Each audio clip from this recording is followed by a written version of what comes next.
오늘 우리에게 주시는 하나님의 말씀은 누가복음 6장입니다.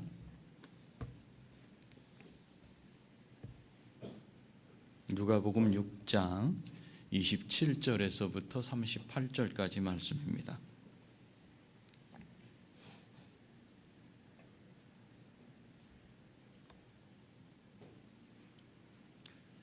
(27절에서 38절까지) 우리 한 절씩 교독합니다. 그러나 너희 듣는 자에게 내가 이르노니 너희 원수를 사랑하며 너희를 미워하는 자를 선대하며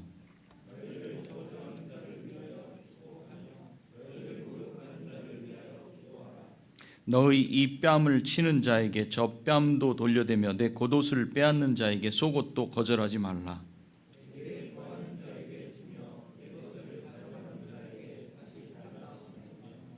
남에게 대접을 받고자 하는 대로 너희도 남을 대접하라.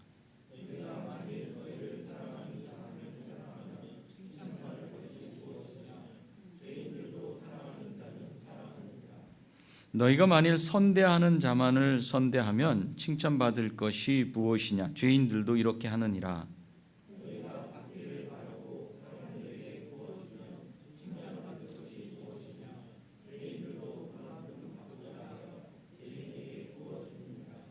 오직 너희는 원수를 사랑하고 선대하며 아무것도 바라지 말고 꾸어주라.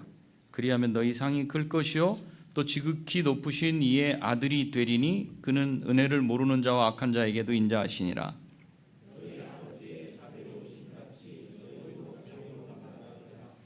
비판하지 말라. 그리하면 너희가 비판을 받지 않을 것이요 정죄하지 말라. 그리하면 너희가 정죄를 받지 않을 것이요 용서하라. 그리하면 너희가 용서를 받을 것이요 주라. 그리하면 너희에게 줄 것이니 곧 후히 되어 누르고 흔들어 넘치도록 하여 너희에게 안겨주리라. 너희가 헤아리는 그 헤아림으로 너희도 헤아림을 도로 받을 것이니라. 아멘. 신자는 누군가? 믿는 사람은 누군가? 구원받은 사람은 누군가? 이 세상에 살고 있지만 이 세상에 속하지 않은 사람들이에요. 그 때문에 핍박을 받는다. 이렇게 핍박과 고난이 있는 세상 속에서 신자는 소금과 빛으로 살아야 한다고 말씀드렸어요.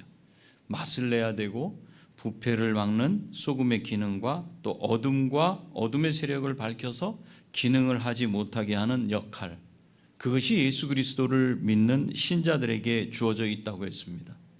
그래서 신자는 산골짜기나 인적이 뜸한 곳으로 숨어 들어가서 핍박을 피하는 것이 아니라 오히려 사람들이 살아가는 세상 속에서 박해를 받으며 신자가 가진 기능을 적극적으로 발휘하며 살아야 하는 것이 우리에게 주어진 길이다. 이렇게 말씀을 드렸어요. 그러기 위해서 우리는 어떻게 해야 되는가? 소금의 기능, 빛의 기능을 잘 감당하기 위해서는 에너지를 받아야 된다 그랬어요.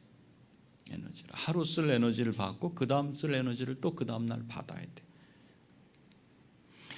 그 에너지는 바로 하나님의 말씀, 하나님의 말씀이에요. 하나님의 말씀을 통해서 우리가 하나님을 더 알아가면 알아갈수록 우리에게 힘이 돼요. 하나님을 알면 알수록 우리가 감당하지 못할 그 세상의 환난과 고난이 가벼워지게 돼 있어요. 더 아는 만큼 가벼워져요. 모르는 만큼 더 무거워지는 거예요. 그래서 소금의 기능을 감당할 수 있어요. 또 하나님과의 교제를 기도로 지속해 나갈 때 핍박받는 세상 가운데서도 당당하게 살아가면서 하나님을 드러낼 수 있어요. 그것이 신자의 삶이에요. 신자는 그래서 이 소금과 빛의 삶을 살아야 된다. 이렇게 말씀을 드렸는데 이제 오늘 말씀은 신자가 이 세상 가운데서 핍박을 받으며 살 때 과연 어떤 반응을 보여야 되는가, 어떤 태도를 보여야 되는지 지난번 말씀에 이어서 더 구체적으로 설명하고 있어요. 누가복음 6장 27절, 28절 같이 읽어볼까요? 시작. 그러나 너희 듣는 자에게 내가 이르노니 너희 원수를 사랑하며 너희를 미워하는 자를 선대하며 너희를 저주하는 자를 위하여 축복하며 너희를 모욕하는 자를 위하여 기도하라. 신자는 세상에 속하지 않았기 때문에 세상은 신자를 좋은 눈으로 보지 않아요. 항상 적대감을 가지고 우리를 대합니다. 그런 그들을 향해서 신자가 해야 되는 표현, 반응은 무엇인가? 사랑이에요. 사랑. 아무 이유 없이 신자는 공격의 대상이 돼요. 신자 한 사람만 끼어 있으면 그 모인 자리는 얘기거리가 풍성해져요. 그 사람 한 사람만 놓고 얘기를 해도 시간 가는 줄 몰라요. 신자는 공격의 대상이 되고 화제거리가 돼서 몰매를 맞곤 합니다. 그럴 때 신자는 원수 같은 그들이 속에서 불이 막 일어나죠. 그렇지만 신자는 원수 같은 그들을 향해서 어떻게 대해라? 사랑으로 대해야 한다. 이렇게 말씀하고 있어요. 그러면 사랑이 뭡니까? 어떻게 대하는 게 사랑이에요? 그저 용납하고 받아주고 허허 웃어주고 그 모임의 그 분위기 망치지 않도록 이렇게 기분이 나빠지지 않도록 조심조심 대하는 게 사랑인가요? 그들이 행하는 일이 악한 줄 알면서도 뭐 다 사람들 다 그렇지 뭐 그러면서 그냥 그들의 잘못된 생각을 받아주는 것이 사랑인가요? 그건 사랑이 아닙니다. 그러면 둘 다 죽습니다. 소금도 죽고 세상 사람도 죽습니다. 성경이 말하는 사랑은 어떤 거냐면 원수를 향해서 선한 마음을 접지 않는 겁니다. 하나님은 우리를 사랑하셨어요. 그렇다고 하나님이 우리의 죄까지도 다 용납하신 것은 아니에요. 그것까지 다 품어주시고 받아주시고 괜찮다 이렇게 해주신 게 아니에요. 죄를 지나쳐서 우리를 품으신 것이 아니다. 우리는 악한 죄인이지만 하나님은 우리를 향한 사랑의 마음을 접지 않으셨어요. 그래서 하나님의 아들을 보내시고 우리의 죄를 대신 희생시킴으로 우리의 죄를 제거해 주셨어요. 이 죄 문제까지 덮어주는 게 아니에요. 사랑은 그것까지도 그 악까지도 덮어주는 그것을 말하지 않아요. 하나님은 우리 죄를 해결해 주셨어요.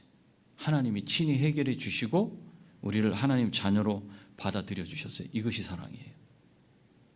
다른 원수가 나를 향해서 나를 적대감 가지고 대하고 함부로 말하고 신자에 대해서 헐뜯고 비방하고 모욕하고 하는 그를 향해서 내가 사랑을 베풀어야 한다는 것은 그냥 그 분위기 잠잠하게 괜찮아지도록 눈치 잘 봐가면서 이렇게 해야 된다는 것이 아니라는 거죠.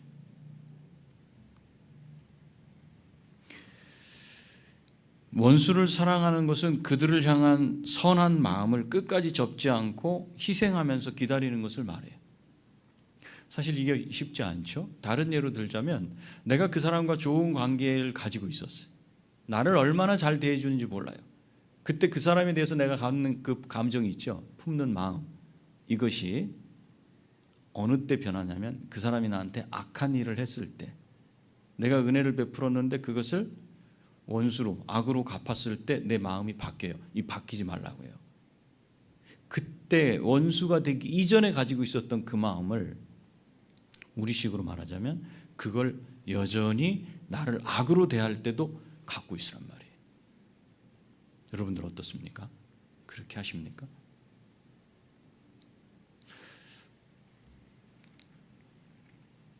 그것이 원수를 사랑하는 마음이에요. 그들을 향한 선한 마음을 끝까지 접지 않는 거예요. 그러려면 어떻게 돼요? 내가 희생할 수밖에 없어요. 하나님 아버지께서 하나님을 희생시키셨잖아요. 당신이 희생한 거예요. 누굴 위해서? 나를 위해서. 그게 사랑이에요. 우리가 다른 사람을 대할 때 그 방식으로 대하라는 거예요. 원수는 신자를 미워해요. 그렇지만 신자는 그들을 선하게 대해야 됩니다. 그에게 유익이 되도록 대해야 돼요. 이렇게 대하는 이유가 뭔가? 이걸 왜 이렇게 해야 되는가? 우리는 하나님이 우리를 그렇게 대하셨기 때문에 그래요. 상대가 나를 어떻게 대하든지 하나님이 나를 대하신 방식을 생각하고 그대로 대해 주어야 돼요. 자, 여기서 좀 더 나가서 너희를 저주하는 자를 위하여 축복하며 이렇게. 이 참 어려운 문제죠. 여러분을 저주하는 자를 축복할 수 있어요? 여러분 주먹으로 한번 치는 자를 그냥 웃으면서 볼 수 있고 내 마음이 여전히 그를 사랑하고 그를 위해 축복할 수 있겠냐는 거죠. 내가 잘 안 되고 망하기를 비는 자를 향해 신자가 복을 빌어 주어야 된다는 거예요. 나를 저주하고 망하라고 비는 자가 잘 되도록 빌어주고 그 사람 잘 돼야 돼요. 하나님, 나를 막 저주하는데도 그 사람은 잘 돼야 돼요. 나를 저주하고 모욕하는 그에게 하나님의 은혜가 임해서 그 마음이 악에서 돌아서도록 기도하는 것, 그게 신자가 해야 될 일이에요. 여기까지 가지 않으면 그가 하나님께로 돌아올 수 있는 그 문턱을 넘어서지 못해요. 그러니 얼마나 힘들어요. 고통스럽죠. 여기서 조금 더 들어가서 상대가 나를 모욕을 주고 멸시한다 해도 내 마음이 바뀌어서는 안 돼요. 환장하겠죠. 그래서 29절에 이렇게 말해요. 너의 이 뺨을 치는 자에게 젖뺨도 돌려대며 내 겉옷을 빼앗는 자에게 속옷도 거절하지 말라. 자, 오른손으로는 어느 뺨을 때릴 수 있죠? 상대방이 있을 때. 왼뺨을 때릴 수 있어요. 그 왼손으로는 어느 뺨을 때릴 수 있어요? 오른쪽 뺨을 때릴 수 있어요. 자, 이 뺨을 때리는 사람에게 어느 뺨을 대라? 저쪽 뺨을 대라. 오른손으로 왼편을 때리면은 어느 뺨을 대라는 거예요? 오른뺨을 이번엔 대야 돼. 그러면 상대는 어떤 뺨을 사용해? 어떤 손을 사용해? 왼손을 사용해 때려. 완전히 두 대를 다 맞아버리는 거예요. 여기서는 매를 맞는 것을 말하지 않아요. 오른손으로 왼뺨을 때릴 수 있고 왼손으로 오른뺨을 때릴 수 있는데 이 히브리 문화권 가운데서는 이 왼손은 부정한 손이에요. 화장실을 가서 사용하는 손이 이 손이에요. 좀 구체적으로 말하면 비데는 비데 기계가 비데를 해주죠, 그죠? 근데 히브리 문화권에서는 이걸로 비데를 해요. 여기다 물을 묻혀서. 그런 거 경험 못 해봤죠? 상상이 될 건데 이걸로 비대를 해요. 그렇기 때문에 이 손은 부정한 손이에요. 항상. 그래서 이 손으로 악수를 하지 않습니다. 오른손으로 악수를 하죠. 이 손으로 누굴 만지지 않아요. 이 손을 쓰질 않아요. 이건 자기 볼일 볼 때만 쓰는 손이에요. 더럽고 불결한 거예요. 그런데 이 손으로 상대방을 오른뺨을 때린다라고 하는 것은 모욕과 수치를 말해요. 사람에게 사용하지 않는 그것을 그 반대편 사람에게 사용한 거예요. 그 문화권 가운데서. 그것은 가장 큰 수치가 돼요. 수치와 모욕을 많은 사람 앞에서 당한다 해도 왼손으로 먼저 이 오른손으로 이 오른뺨을 못 때리거든요. 오른쪽 왼쪽 오른쪽 왼쪽 이걸로 나를 모욕을 주고 수치를 준다 해도 반대편을 대라는 거예요. 이번에 오른손으로 때려봐. 왼뺨 댈게.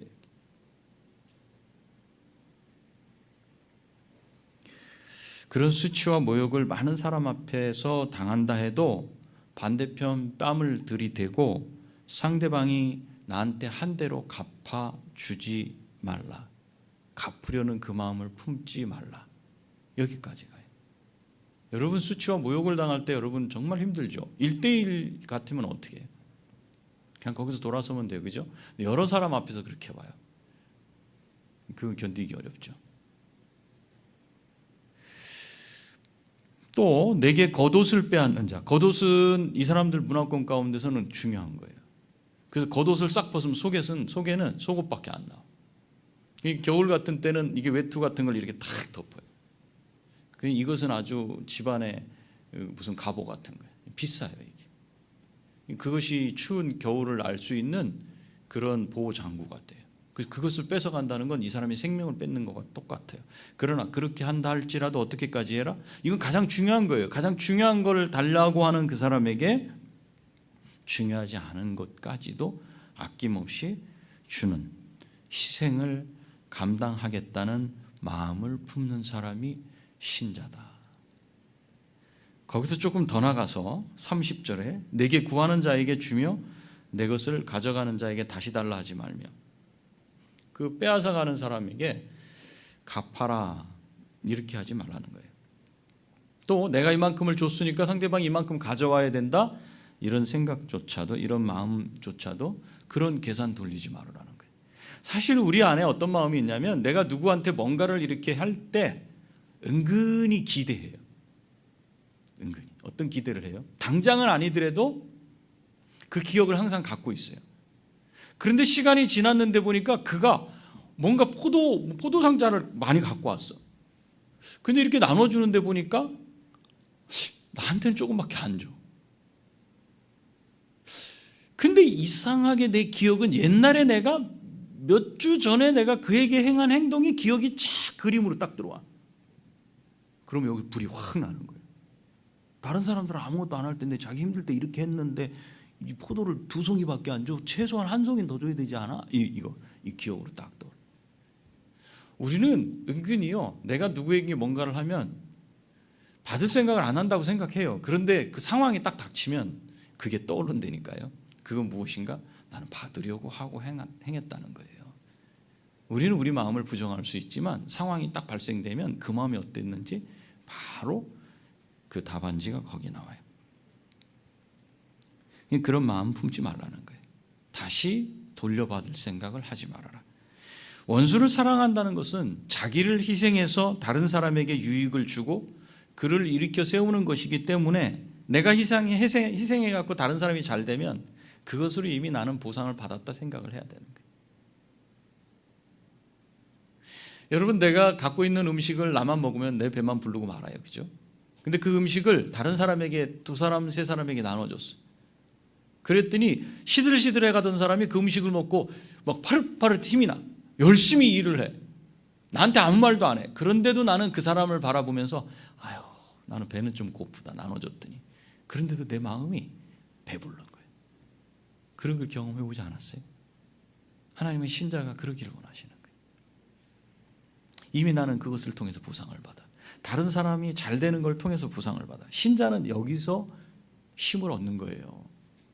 그래서 기독교인은 반드시 배운 것을 다른 사람에게 나누어 줘야 돼요. 그럴 때 자기가 또 성장하고 다른 사람이 하나님을 알게 하는 그 역사를 통해 갖고 힘을 얻게 돼 있어요. 자기만 딱 간직해 가지고는 사해바다처럼 그냥 생명이 살지 않는 그런 모습이 될 수밖에 없어요. 이것을 뒤집어서 생각하면 다른 사람이 내게 해주었으면 하는 대로 남에게 행하면 된다는 거예요.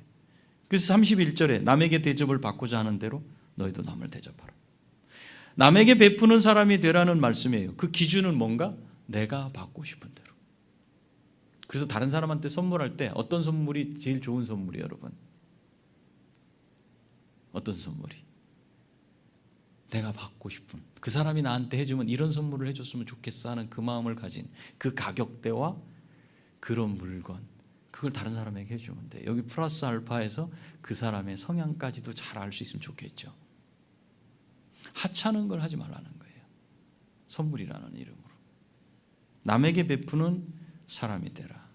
우리는 서로 바라는 게 있어요. 내가 힘들 때 어떻게 해주기를 바라요? 다른 사람이 위로해 주기를 바라요. 내가 힘들 때 내가 하는 말을 상대방이 들어주기를 원해. 내가 가난할 때 필요를 채워줬으면 하고 바라요. 내가 홀로 되었을 때, 고독할 때 나와 함께 해주기를 바라요. 내가 낙심될 때 내 마음을 좀 알아줬으면 좋겠어요. 내가 어려울 때 도움을 줬으면 좋겠어요. 이게 우리의 바람이에요. 그러나 신자는 내가 뭔가를 바라고 받기를 원하지 말고 먼저 다른 사람의 형편을 돌아보고 먼저 위로하고 먼저 도우라는 거예요. 그것이 사랑하는 것이다. 그런데 32절부터 이어지는 세 구절을 한번 볼까요? 32절, 33절, 34절 같이 읽어볼까요? 시작. 너희가 만일 너희를 사랑하는 자만을 사랑하면 칭찬받을 것이 무엇이냐? 죄인들도 사랑하는 자는 사랑하느니라. 너희가 만일 선대하는 자만을 선대하면 칭찬받을 것이 무엇이냐? 죄인들도 이렇게 하느니라. 너희가 받기를 바라고 사람들에게 구워주면 칭찬받을 것이 무엇이냐? 죄인들도 그만큼 받고자 하여 죄인에게 구워주느니라. 계산된 사랑과 계산된 선대와 구워주는 것은 신자가 아닌 불신자들도 그만큼은 한다는 겁니다. 신자는 이런 계산된 삶을 뛰어넘고 계산된 생각을 뛰어넘고 계산된 마음을 뛰어넘는 사람들이 신자다. 신자는 나를 대적하고 미워하는 자를 어떻게 해야 되는가? 사랑해야 된다. 여전히 내가 그에 대해서 선한 마음을 품는 걸 뒤집으면 안 돼요. 바꾸지 마세요. 신자는 내게 악을 행하고 해하려는 자에게 어떻게 해야 되는가? 선을 베풀어야 된다는 거예요. 신자는 도움이 필요한 자에게 아무런 대가를 바라지 말고 받을 것을 계산하지 말고 베풀어야 한다. 희생이에요, 희생. 왜 그래야 되는가? 35절을 보세요. 오직 너희는 원수를 사랑하고 선대하며 아무것도 바라지 말고 꾸어주라. 그리하면 너희 상이 클 것이요. 상이 있어요.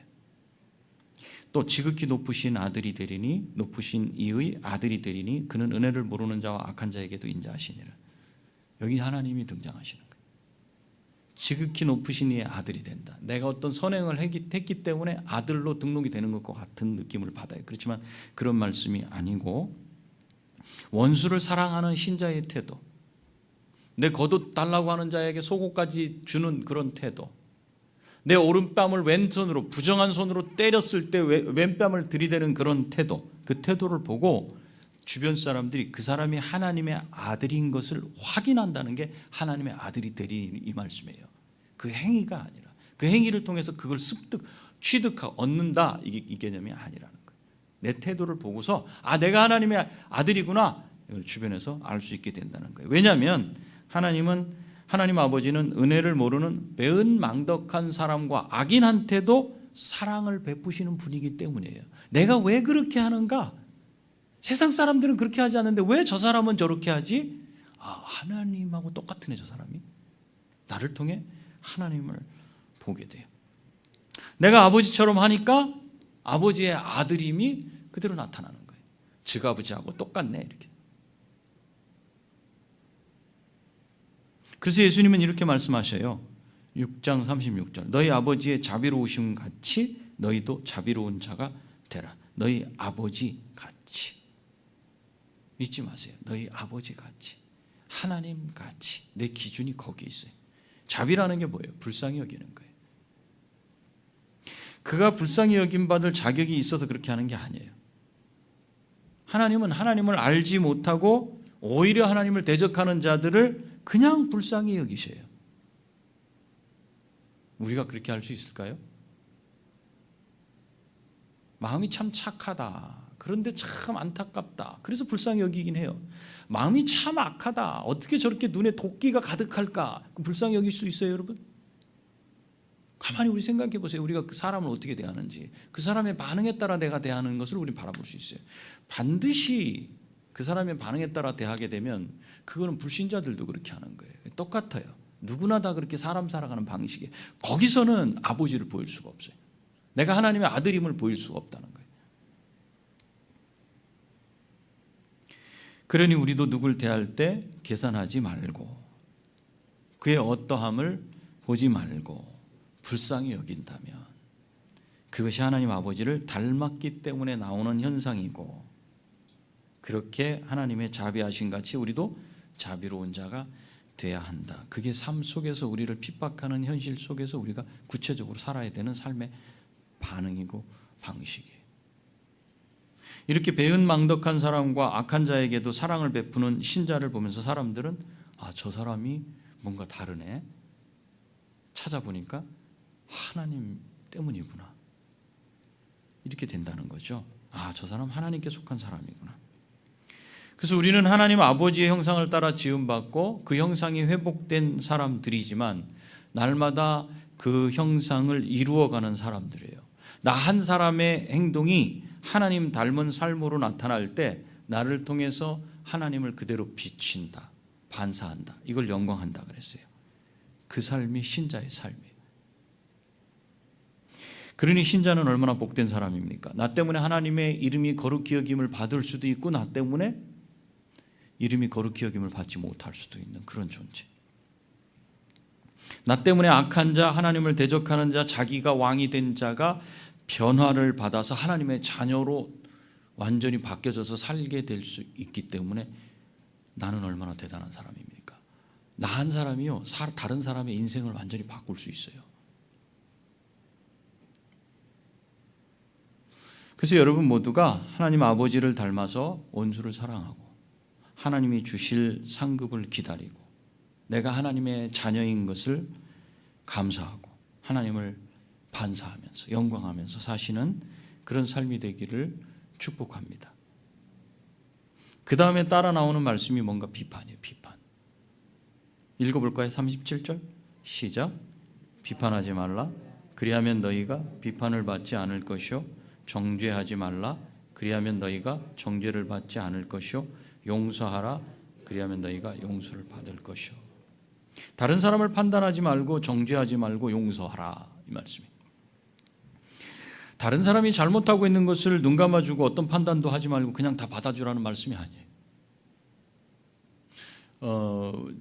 제가 살았던 지역의 사람들은 그렇게 해요. 그 사람이 분명히 거짓말을 하고 있는데도 5분 후면 들통날 거짓말인데도 옆에서는 아무 말도 안 해요. 그게 또, 야, 그렇게 하면 안 되잖아, 이렇게 말하잖아요. 그건 그와 하나님과의 관계라는 거예요.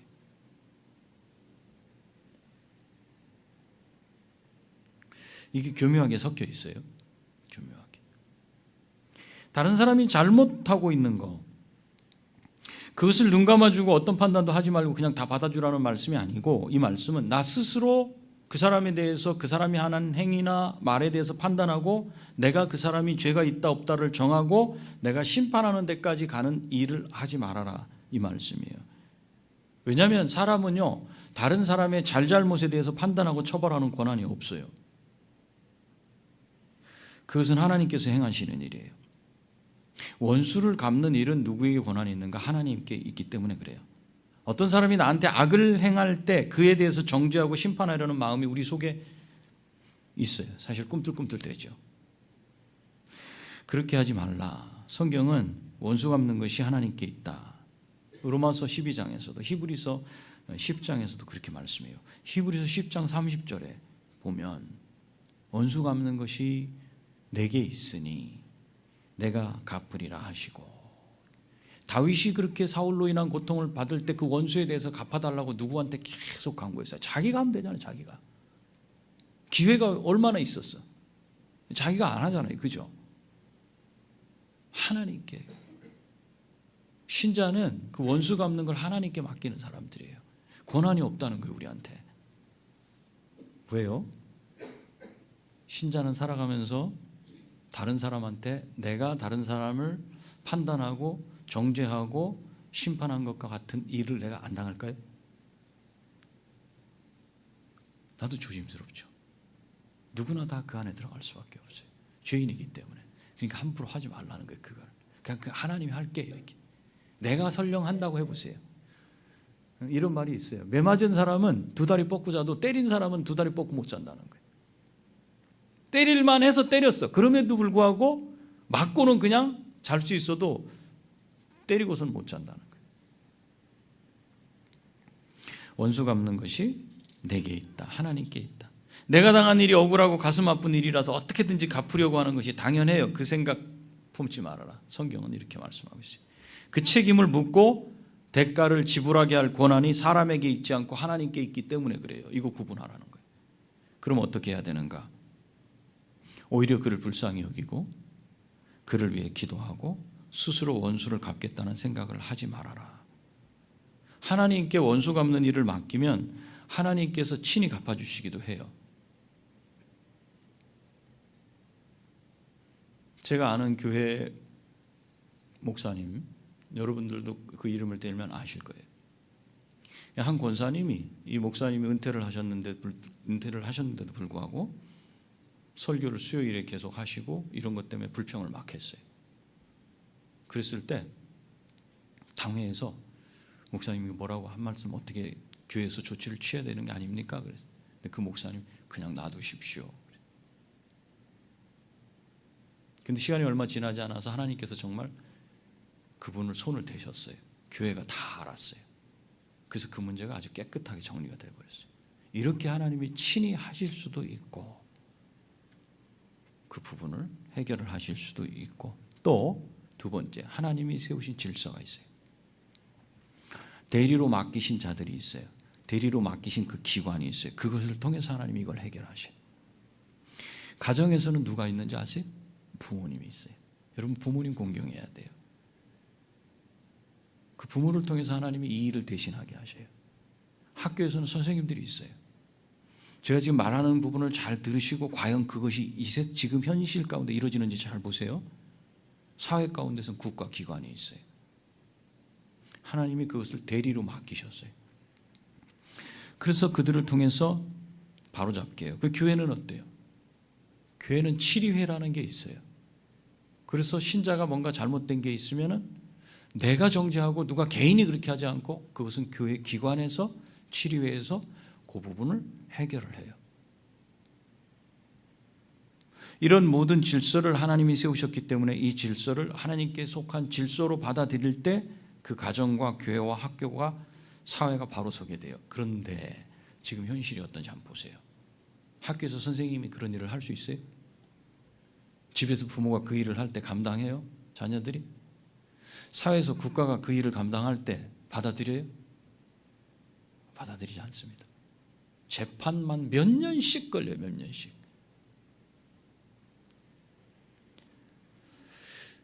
그렇다고 하나님께서 세우신 질서와 권위가 제대로만 작동되는 것은 아니에요. 가정에서 부모가 자녀들을 잘못 지도할 수 있어요.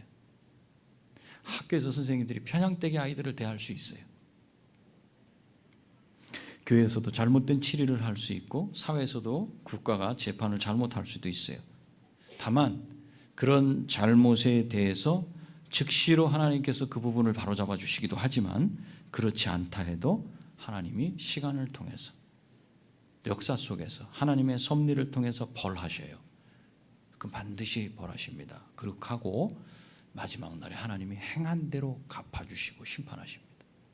우린 여기에 맡기는 거예요. 신자는 거기에 맡겨라. 이처럼 누군가를 판단하는 것은 하나님의 고유 권한이에요. 그렇지만 사람이 사람을 판단할 권한이 없다고 해서 마음대로 사람이 사람을 판단할 수 없네. 마음대로 그렇게 살면 안 된다는 거죠. 왜냐하면 최소한 그 일을 하지 못하도록 저지할 수 있도록 하나님이 세우신 그 기관이 역할을 하고 있기 때문에 마음대로 해보세요. 그러면 법을 마음대로 어겨보세요. 바로 그 조치를 취하죠. 제재를 당할 수밖에 없어요. 그래서 신자는 다른 사람을 판단하고 비판하고 정죄하는 것을 하지 말아야 할 뿐 아니라 도리어 용서하는 데까지 가야 된다. 우리를 대적하고 미워하는 자들을 오히려 불쌍히 여기고 정죄하는 대신에 용서해야 한다. 이렇게 말씀하세요. 왜 그렇습니까? 왜 용서해야 돼?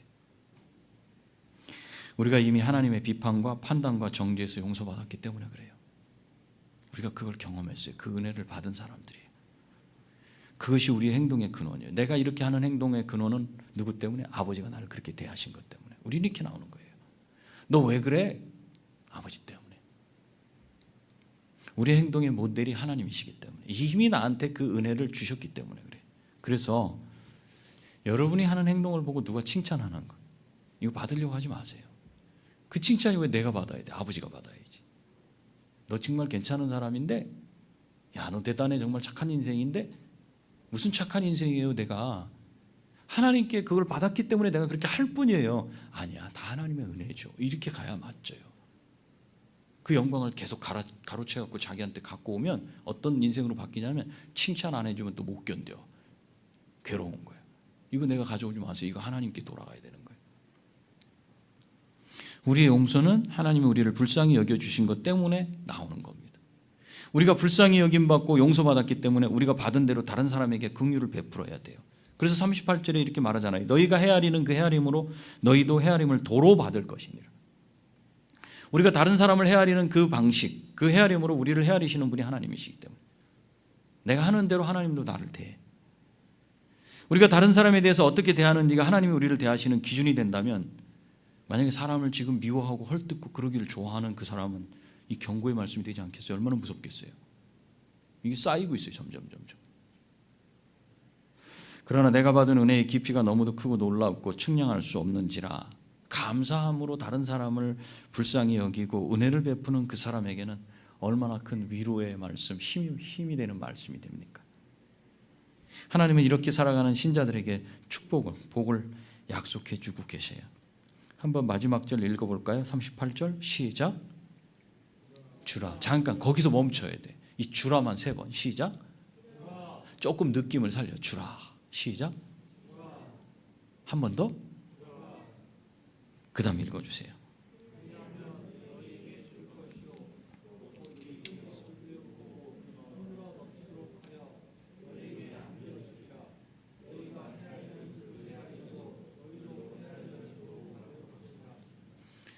사랑의 구체적인 행위를 한마디로 얘기하면 뭐라? 주라. 그게 사랑의 구체적인 행위 한마디로 딱 얘기하자면 뭐? 주라. 내가 있는 걸 자꾸 자르는 걸 좋아해. 이만큼 잘라서 저기 주고 또 여기 또 잘라서 주고. 피자 한 판을 세 덩어리로 나눠. 그래서 쪼개서 3분의 1씩을 자꾸 줘. 3분의 1을 먹고 내가 어떻게 배가 불러요? 몸이 건강해질지어다.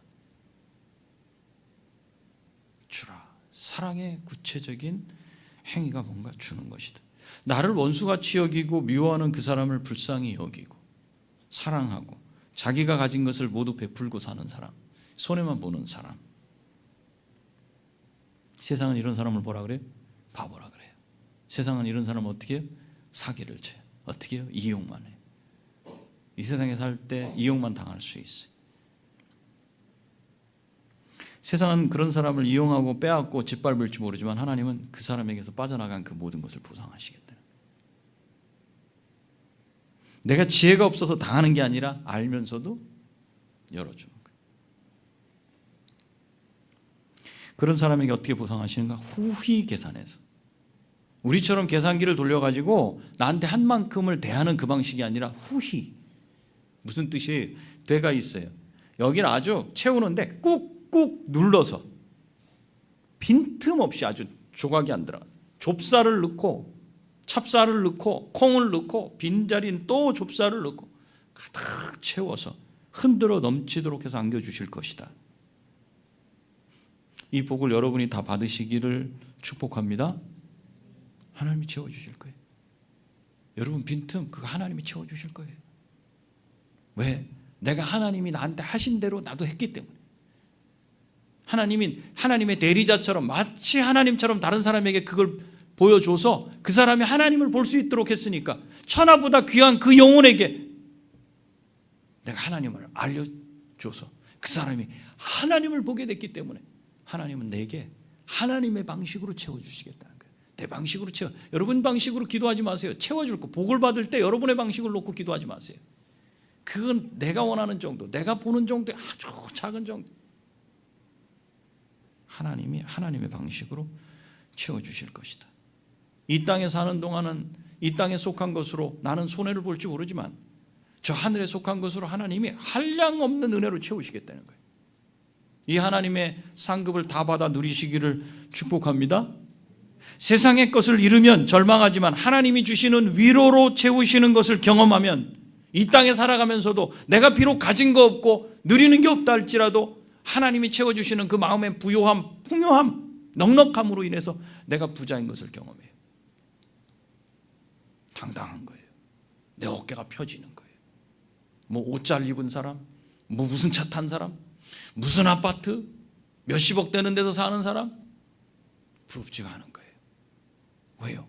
이 모든 것을 지으신 하나님이 내게 부어주시는 그 은혜가 풍성하기 때문에 그래요. 이 풍성함이 여러분에게 다 있기를 축원합니다. 그 마음에 하나님이 주시는 위로와 평강이 가득하기 때문에 오히려 그 이유를 반대쪽으로 저쪽에 있는 사람이 물어 나한테 도대체 당신이 왜 그렇게 당당하고 왜 그렇게 얼굴이 활짝 피고 항상 기뻐? 그 이유가 그리스도 예수님이 나를 긍휼히 여겨주시고 은혜로 채워주시고 날마다 풍성하게 채워주시는 그것 때문에 내가 마음이 부요해서 그렇습니다. 나를 통해서 누가 전해져요? 그리스도가 전해지는 거예요. 하나님은 신자가 이 삶을 이 땅에서 살아가기를 원하시는 거예요. 그러면 나 같은 바보 하나가 또 생겨요. 하나님께 눈먼 바보가 또 생겨요. 그런데 그 바보 때문에 또 다른 한 사람이 하나님을 보게 돼요. 하나님은 저와 여러분에게 먼저 은혜 받은 자로서 이 길을 가기를 원하셔요. 그러나 그 길은 핍박의 길이다. 받으려고 하지 말고 하나님께 받은 은혜를 오히려 나눠주는 그 길을 가라. 매일매일 아버지처럼 예수님처럼 행하고 생각하고 살아가시는 삶이 될 때 여러분의 인생이 바뀔 거예요. 마음이 바뀔 거예요. 그때 주신 하나님의 그 커다란 은혜를 경험하면서 사시는 여러분이 다 되시기를 축복합니다. 우리 기도하시겠습니다.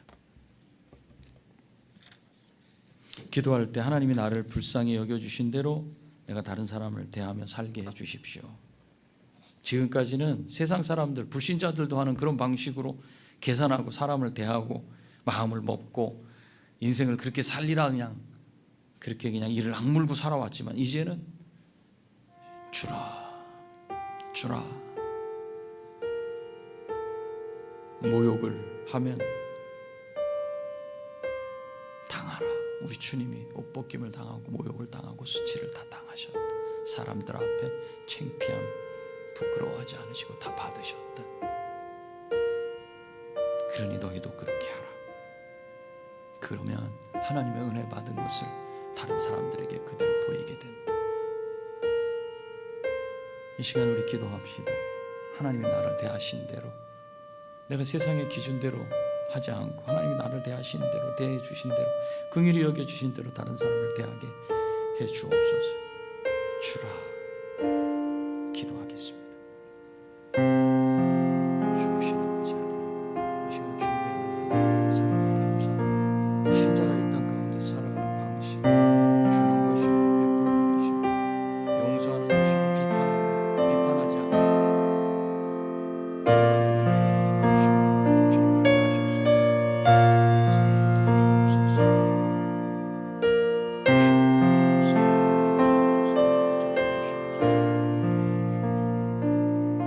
하나님 아버지, 하나님 아버지, 아무것도 한 것 없이 하나님 앞에 불쌍히 여김을 받아 하나님의 사랑을 입고 하나님의 독생자 예수 그리스도의 생명 대신에 값으로 사신 바, 피값으로 사신 바 된 인생인데, 그 인생을 살아가면서 삶의 방식은 불신자들이 하는 그 방식을 따랐습니다. 나를 때리면 나도 때리고, 두 대 때리면 두 대 때리고, 오른뺨 때리면 왼뺨 때리고, 내 눈을 빼면 상대방의 눈을 빼는 그런 방식으로 살아왔습니다. 그런 방식으로 생각했습니다.